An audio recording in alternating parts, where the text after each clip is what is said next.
আসসালামু আলাইকুম। আজকে আমি দেখাবো এই লিচু মাখাটি কিভাবে করতে হয়। এখানে আমি কয়েক লিচু নিয়েছি, কতগুলো ভালোভাবে ধুয়ে নেব। এখন লিচুর খোসাটা ছাড়িয়ে নেব। এই লিচু মাখাটা কিন্তু খুবই দারুণ হয়। কাঁচা পাকা লিচু একটু টক মিষ্টি হয় খেতে।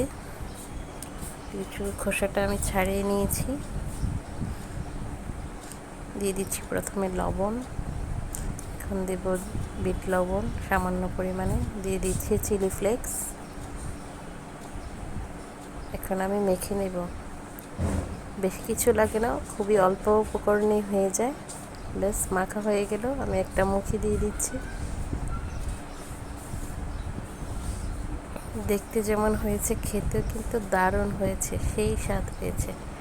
আশা করছি ভিডিওটি ভালো লেগেছে। যারা এখনও খাননি অবশ্যই একবার হলো ট্রাই করবেন। খেতে দারুণ, খুবই টেস্ট হয়েছে, টক মিষ্টি ঝাল ঝাল। সবাই ভালো থাকবেন, সুস্থ থাকবেন। আল্লাহ হাফেজ।